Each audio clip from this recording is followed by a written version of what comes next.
iki ngiki ukagihuza n'iki. Wagera muri reka wenda maze muri status z'akarere, muri Fumbwe ibiyobyabwenge ni 3, ubujura ni 2.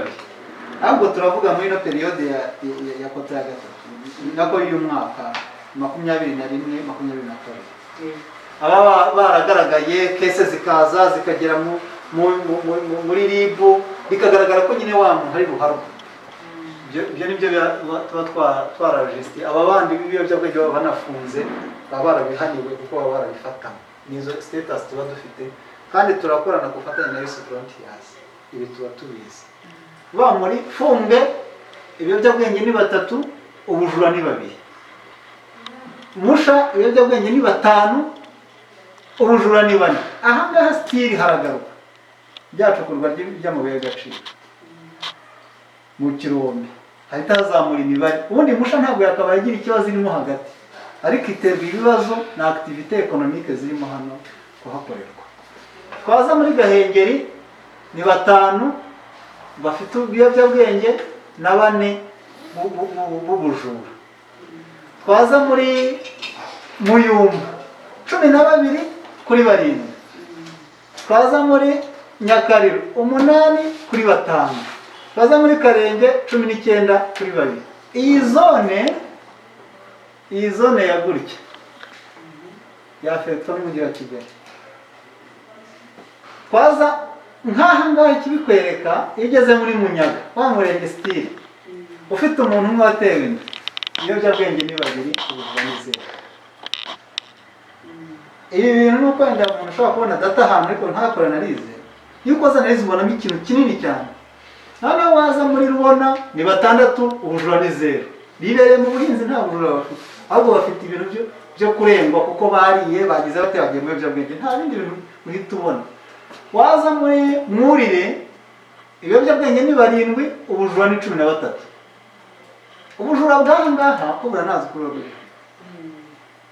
Bariya baza bagatega imodoka hariya bakazipakurura bakajya haraka Mpunga Kadasumbwa hariya. Abajura benshi baba bavuye Kigali, abandi baba bazangoma na hehe bashaka kugera mu mujyi wa Kigali bagakambika muri ya zone. Aha ngaha Kigabiro stili heti zamba ko ni umujyi.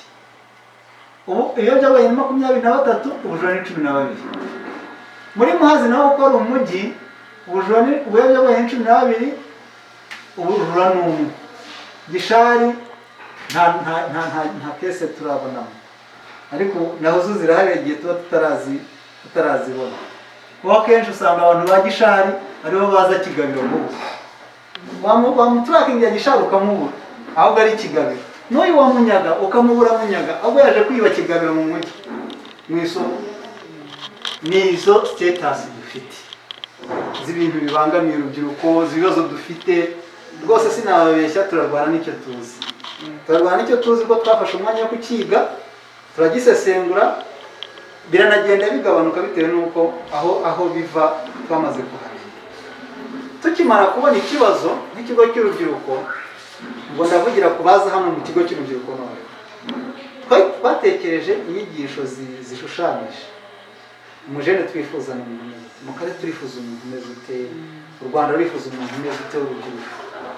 Dushushanya ibitekerezo, tureba ku myambarire, tukareba imyambarire mibi n'imyambarire myiza. Aho naho twabanje kureba, tukareba ku muhungu no ku mukobwa.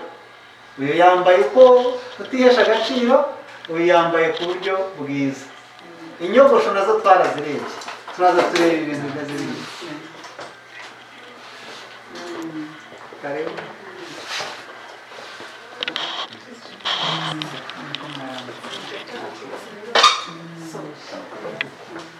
Arakoze Vice Mayor, twatangiye twumvikana uburyo turi gukurikiza ibikorwa, twabanje kubiganiraho tubyemeranwaho. Bure twari twageze mu cyumba ntangamakuru turimo dusobanura amakuru ajyanye n'urubyiruko mu karere, urubyiruko rwacu ruhagaze, ibyo ruhugiyemo, ibirubangamiye n'ingamba zihari zo kuba twabikemura.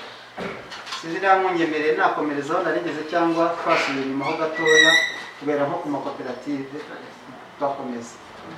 Twari tugeze aha twari tuharenze tugaragaza kese zagaragaye mu biyobyabwenge n'ubujura dushingiye ku mirenge n'imiterere yayo. Twari twabonye ku nda ziterwa abangavu dushingiye ku mirenge n'imiterere yayo, ariko mbere twari twabanje kureba activité économique urubyiruko ruherereyemo. Twari tugeze hano ku ndangagaciro twahisemo ko zaba zibereye urubyiruko, indangagaciro zijyanye n'imyambarire, indangagaciro zijyanye n'inyogosho, indangagaciro zijyanye no kwirinda ubwomanzi n'uburara, ari byo ibingibi mubona hano, abasaza bangiza abana. Twari twarebye ku bintu byo kurwanya ibiyobyabwenge, twari twarebye noneho n'ibyo twifuza ko urubyiruko rwaba ruriho. Icya mbere urubyiruko turarwifuza mu bikorwa by'ubukorerabushake n'ubwitange. Iki ni seni igaragaza kubohora igihugu. Urabona ko hari abantu basa nkaho bari ku rugamba, ariko urugamba rugamije guhindura ubuzima bw'igihugu. Rwaba urugamba rwo kubaka uturima tw'igikoni, rwaba urugamba rwo kurwanya human security, ahangaha niho twifuza urubyiruko. Tugeze hano ni ubutabazi. Ese urubyiruko rwakabaye rwitwara rute mu butabazi? Ahangaha ni naho ngira ngo nsanisha n'igihe urubyiruko rw'abakorerabushake n'uruhare rwabo bagize mu kurwanya COVID-19. Iyi sene rero ni sene ishushanyije, ariko yerekana filozofi y'uko twumva u Rwanda rwacu n'urubyiruko rwakabaye bimeze. Achievement wenda twagaragaza mu bikorwa by'amashusho. Ahangaha aya ni amahugurwa ku buzima dufatanyemo n'umufatanyabikorwa witwa Faith Victory Association. Ahangaha ni ibikorwa byo kwibuka Jenoside yakorewe Abatutsi. Aha turi mu miganda ku nzibutso dutegura kwibuka. N'ahangaha twari mu muganda n'abayobozi, aribyo turi mu miganda yo kubakira batishoboye. Ahangaha turi ibi bya bikorwa byo kuremera abatishoboye, tubaha amatungo magufi. N'urubyiruko rwabyariye iwabo, twarimo abafatanyabikorwa dufatanya mu karere bari barimo kubaha ibikoresho byo gutangira kwihangira imirimo. Aha twari mu imurikabikorwa ry'ibikorwa by'urubyiruko byabereye hano mu kigo cy'urubyiruko. Aha ni inama ziduhuza n'abafatanyabikorwa tureba bya bibazo twahoze tuvuga, tunafata n'ingamba z'uburyo twabirwanya. Ahangaha ni serivisi z'ubuzima ziba zitangirwa mu kigo cy'urubyiruko. Iyo twagize activite zihuza urubyiruko rwinshi, ntabwo twibagirwa komponenti yo kuvuga ngo ese uru rubyiruko twarwigisha dute, twaruha serivisi dute z'ubuzima. Ibi rero nibyo tuba turimo. Aha ni n'urubyiruko ruteranirizwa muri sale bakabigisha ku buzima bw'imyororokere. Abaganga baturutse kuri Avega, bashobora guturuka kuri Centre de Santé ya Rwamagana no muri hopitali, ku mpamvu z'abakozi bake. Hari igihe mvugana titireri akandi gatanga dufite abarwayi benshi, ahita mvugana n'uwa Rwamagana ese aho ngaho bimeze bitati uwanjye we ndabona afite umwanya rekazi. Iyo management barayifatanya, ariko hari umukozi wa Centre de Santé ushinzwe kuza gufasha abantu. Hano rero uriya mubona ko yitwa Karuranga Ernest. Hano ni ibikorwa bijyanye n'ubuzima n'ubukangurambaga. Aha ni muri siporo y'abafite ubumuga, hari no kuzamura impano. Murabona ibi ni ibitaramo, hariya ni ubuhinzi n'ubworozi tuba turimo. Ngiryo ishusho ry'akarere dufite mu rubyiruko. Ariko hari n'ibyo duteganya. Turateganya gukomeza guhinga neza no korora, kugira ngo biri mu byo umukuru w'igihugu adushishikariza gukora ibintu kinyamwuga. Ubu tumaze kugira ahantu 5 mu karere turimo gukora ubuhinzi bw'umwuga, ubufatanye na Minisiteri y'Urubyiruko n'umushinga SAIR. Ni umushinga umaze gutwara miliyoni 80. Turimo turakora none ubworozi bw'umwuga bw'amafi. Turimo turakora ku myaro y'ikiyaga cya Muhazi. Ufite imyaro 3 turimo gukoreraho: umwaro wa Muhazi, umwaro wa Musha n'umwaro wa Funge. Kugira ngo byigeze no guca ku bitangazamakuru umusaruro wacu wagize ibibazo, dupfusha amafi menshi. Ariko nabamenyesha yuko mu kigega gishinzwe kuzahura abazahajwe n'ibiza na corona n'iki, badushongosheje kuri uwo mwaka baduha miliyoni 7. Urumva icyuho twari twagize kizavamo.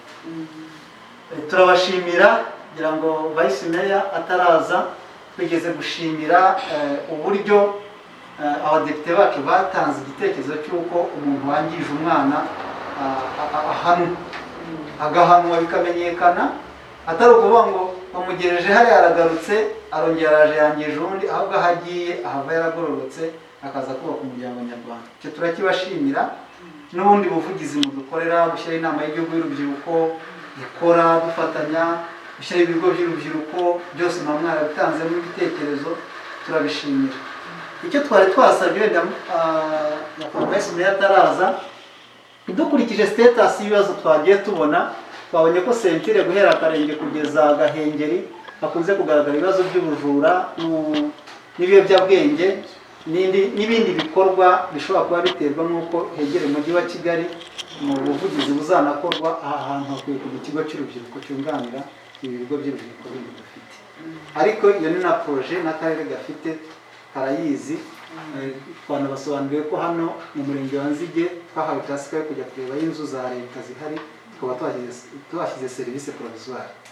Murakoze. Ndumva presentation nari mfite ari iyo, habaye hari ibibazo mwambaza nabyakira. Murakoze. Ariko tunakira Vice Mayor akasubiza kugira ngo murakoze.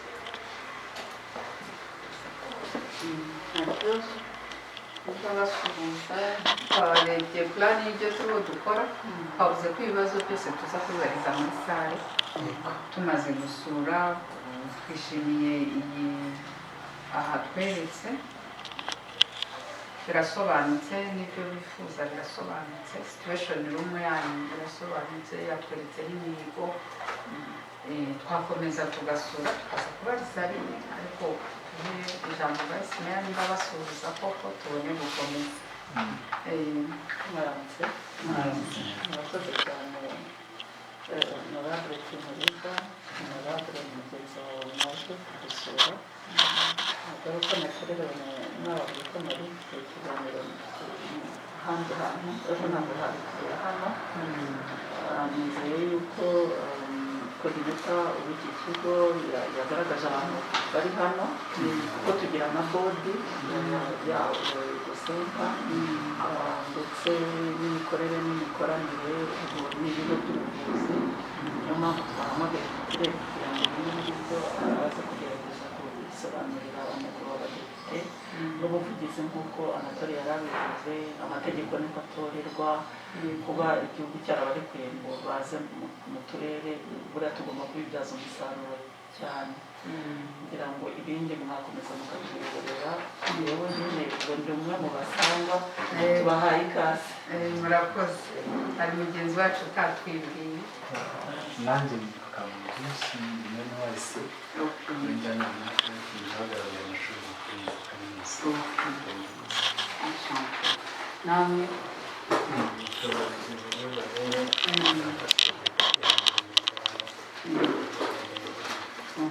muri Made in Rwanda ndarangiye ibintu byiza, twabonye n'igishushanyo cyiza. Umuyobozi niba ari abahanzi imirimo, twabonye umuntu washushanyije akantu keza, atubwira ko ageze no muri Romani.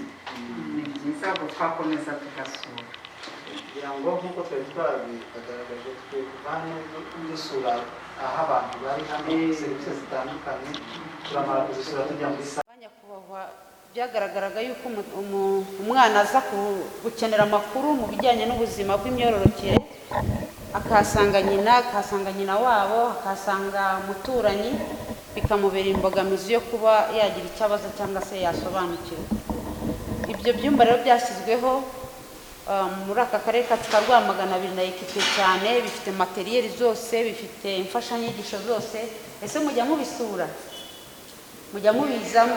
Murabimubizamo, harimo amakuru yose ashushanyije ku nkuta, n'ibyumba byiza cyane bitanga amakuru ku buryo n'utazi gusoma wenda no kwandika uretse ko atakagombye no kubamo mu rubyiruko rwacu, areba iyo shusho agahita abibona. Harimo abana bari kunywa ibiyobyabwenge bibujijwe, harimo abana bagaraduwetinze bambaye barangije amashuri, harimo abari mu myuga nk'uko twabibonye, ni ibyumba bitanga amakuru ku buryo umuntu ahita abona amakuru kandi akamushimisha. Uwo mwana rero, abana b'abakobwa, abana b'abahungu, rwaba urubyiruko rwiga ndetse n'urutiga, bose barisanzura, tugira igihe cyo kubakira ku buryo butandukanye. Ni serivisi iba ifunguye umunsi ku wundi, ni serivisi yaba amanywa yaba ijoro. Ntabwo twibanda cyane ku buzima bw'imyororokere gusa, kuko amakuru amaze gutangwa kandi aracyakomeza gutangwa. Tugerageza no gushyiramo izindi nyigisho, cyane ko package yiyongereye muri iyi minsi. Bimaze kugaragara yuko ibyo bongereyemo hari indwara zitandura, ziriya twita NCDs, non-communicable disease.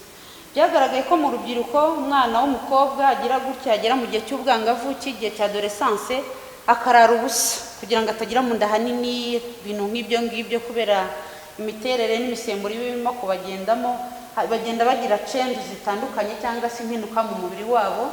Nabo baba babana rimwe na rimwe bakaba influence biri negative, bigatuma umwana atarya. Ugasanga nk'umwana w'umukobwa ararira nk'akaji k'ipera gusa, cyangwa se utuntu tw'ubusabusa kugira ngo ataba munini, ariko bikagenda bimujyana ahantu habi mu mirire mibi n'ibindi. Yagera igihe cyo kubyara ugasanga amagufa ntiyakuze neza, nta calcium yabonye, ntabwo umubiri wakuze, bikamugiraho ingaruka mu gihe cyo kubyara, yemwe ndetse akaba yagira n'indwara z'imirire mibi. Icyo kintu rero cyaravuguruwe, ubuzima bw'imyororokere turimo, ariko hiyongereho n'icyo kintu dushimira Minisiteri y'Ubuzima yadukongereye package kugira ngo twigishe abana. Harimo n'ikindi kintu cyiyongereyemo, ni byinshi, kijyanye n'ubuzima bwo mu mutwe. Ubuzima bwo mu mutwe, banyakubahwa Depite, nyakubahwa Vice Mayor, ubuzima bwo mu mutwe mu rubyiruko nabwo ni ikibazo. Abana barakurira mu miryango irimo amakimbirane, akarara adasinziriye kwa se na nyina, ibyo bikamutera ihungabana, bigatuma adakurikirana neza mu ishuri, bigatuma narwara wa mutwe udakira, bigatuma yishora mu biyobyabwenge kubera ko adatekanye, akabura uwo agana. Ikibazo cye ntawe uri bucyumve, ni wa mwana wigunga, ni wa mwana uzerera, ni wa mwana utumva, ni wa mwana wigize indakoreka, ariko still byarafashe naissance cyangwa se background kuri comportement n'amakonflict y'iwabo. Ibyo rero nabyo tugenda tubiganiraho, kuko hari imibare yerekana ko urubyiruko rugenda rusa naho rugira tentative yo gushaka kwiyahura, ariko biturutse mu biyobyabwenge. Ya makonfuri y'iwabo nayo tugerageza kuyamanaginga, ariko twigisha umwana ko agomba kwitwara, gutanga amakuru, kugira gute, kugira ngo bitamutwara ubuzima. Ariko ntidukora twenyine, dufite ubuyobozi bwite bwa leta mu kuhosha ya makimbirane, mu guhana ya miryango irimo ibibazo. Birakurikiranwa, natwe tukaza twunganira wa mwana kugira ngo umutwe utekane, umubiri utekane, umwana akunda agira ubuzima. Hiyongeremo kandi ikintu kijyanye, nababwiraga za ndwara zitandura za NCDs. Wa mwana waraye atasinziriye agira gutya akarwara indwara z'umutima. Murabyumva rubyiruko? Ntabwo indwara z'umutima, za ndwara zitandura, za diabete na kanseri n'ibindi, ntabwo bifata abantu bo mu myaka yo hejuru gusa, bifata n'abana bato, kandi byaragaragaye. Ugasanga umwana agize diabete. Diabete ni iki? Akenshi ni change mu mubiri, nayo ma stress, niba abandi barimo kukujyana mu kigare bakubwira ko ribi, mu inzoga, kundana, urumva wiriwe muri ibyo, byakumenya umutwe, ukagera mu rugo ugasanga wenda ntimutuje, mama na papa ntibatekanye, nawe urumva mu yandi magambo biragucanga muri ya terime mukunda gukoresha. Ibyo rero bituma umubiri ugenda ukora nabi, ukagira impinduka zimwe na zimwe, bikaba byakujyana muri bya bibazo byo kurwara indwara z'umutima, muri bya bibazo byo kurwara amakanseri, muri bya bibazo byo kurwara amadiyabete n'ibindi n'ibindi. Ubwo rero mu rubyiruko dushishikajwe cyane kubaha za nyigisho zijyanye n'ubuzima bw'imyororokere, ariko tukongeraho n'iyo package kuko byabaye byinshi, bakagira ubuzima bwo mu mutwe. Burya batubwira neza ko abahanga, abaganga, ubuzima bwo mu mutwe iyo bufite ibindi byose birikora, ariko udafite mu mutwe ntibyakunda. Mu mutwe uhafite hazima, ushobora guhanga ugashora, kuko igishoro cya mbere ni ahangaha. Ushaka kuvuga ngo turakennye, tujya kumva ibiganiro kuri radiyo ngo twabuze igishoro, ngo twabuze iki. Igishoro cya mbere ni aha hatekanye. Hano iyo hatekanye ibindi byose urakora. Iyo hano hatekanye urarya, iyo hatekanye uraruhuka, iyo hatekanye urahanga. Wahanga ukabona igishoro, ubuzima bukagenda bugira gute, bwiteza imbere ubwabo. Navugaga rero yuko ibyo wenda kari akantu nkomoje kuko ni ikintu, ni package nshyashya muri iyi minsi mu bigo by'ubuzima turimo kugenda dushishikariza urubyiruko, murumva ntimwari mubizi. Ikindi navugaga ku mirire idasobanutse cyane mu rubyiruko, aho umwana w'umukobwa yirirwa ubusa, ariko hari no kuba hari abandi bafata amafunguro n'ubundi mu buryo butanoze, reka mbivuge. Ugasanga nk'umwana w'umukobwa cyangwa w'umuhungu, urubyiruko bakunda isukari, sibyo? Agafata itase y'icyayi agashyiramo wiko 20. Isukari ibura ni nziza mu mubiri, ariko ibaye nyinshi itera ikibazo. Ugasanga umwana ntabwo arya mu rugo, ari mu ifiriti gusa, ari muri mayoneze gusa, ari kuri marigarine gusa. Ibyo ni bubizi urubyiruko. Ari kuri mayoneze gusa, arya inyama gusa, arya ifiriti gusa, imboga urazikeneye, isombe urayikeneye, ibishyimbo urabikeneye, muri kubyumva. Idodo urazikeneye, hari n'abatazi kuzivuga bazita ukundi. Ni imbwija, ni dodo, ni isogo, ni isombe, ibyo byose umubiri wawe urabikeneye. Ugasanga yibera muri ibyo binyamavuta gusa, muri alimentation gusa. Iyo alimentation rero ya buri gihe bitewe n'ubushobozi ni byiza, ariko iyo birenze bitera ubundi burwayi. Ubwo za ndwara zigira gutyo, ugasanga nk'umwana w'umukobwa afite imyaka 15, afite ibiro 90, ntabwo abasha kugenda. Ikindi, urubyiruko dufite muri iyi minsi ntabwo bakora imyitozo abenshi.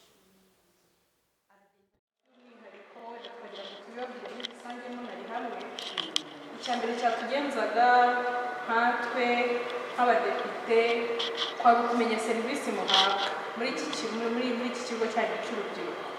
Serivisi muhabwa ni izihe, muzihabwa mute, byose twabibonye. Noneho turifuza kumenya uko gikora, uko kinakorana na centre de santé, uko iki kigo cy'urubyiruko gikorana n'inama y'igihugu y'urubyiruko byose. Ikindi twashaka kumenya n'imbogamizi zirimo, niho ndi buvuge. Ku mbogamizi twabibonye ibikoresho mufite, mukanye none niba atari ingenzi wanjye n'atari visipo yasimbyibuka, mubwira nti harimo amamashini make, harimo iki, byose twabibonye. Sibyo? Twabibonye, ntabwo turi bakuru ku buryo natwe twabonye igikenewe gukorerwaho ubuvugizi, igikenewe gushyirwamo imbaraga, twabibonye. Rero mu bushobozi bw'igihugu nihagira ibindi biboneka muzabibona, n'ibitanaboneka tuzaba dukoresha ibyo dufite, sibyo? Ariko icyo nagira ngo mvugeho, Titire amaze kutubwira ibyo kurya, amaze kutubwira ibyo kwitwararika, ni byinshi munaganira birenze aha, si byinshi. Icyo nagira ngo mvuge kimwe cyonyine ubundi nsoze, ni uko aho muri hano hari benshi batagize amahirwe yo kuhagera. Ibi biganiro muhabwa hari benshi batagize amahirwe yo kubihabwa, sibyo? mufashe n'igihugu. Nimba hari icyo wungutse, nimba hari icyo wize, ugishyire mu bikorwa. Itubyige ngo bive muri kuno gutwi bisohokera, cyangwa ujye ubyumva nk'igihuha ko akunda abajene tubivuga, sibyo? Mujye mubyiga, mubyumve, munabishyire mu bikorwa. Icyo nicyo cya mbere. Cya kabiri mbasaba nk'urubyiruko rugenzi rwanjye rungana, nuko ibyo twiga dufashe n'igihugu nanone bwa kabiri, tubyigishe na bagenzi bacu n'inshuti zacu tubana muri kasisi. Kuko mugenzi wawe araza kukubwira ati rero ati burya mfite umutipe, izo nkuru abakobwa barabiziganira. Nuko nabonye nta n'abahungu benshi bahari, n'abahungu nabo ati mfite umukobwa, nakuganiriza ati mfite umutipe, ujye uhita umubwira atari ko umutipe, umenye uko mukundana, agukunda umukunda ariko witwara. Ifandwa TV, Factory One.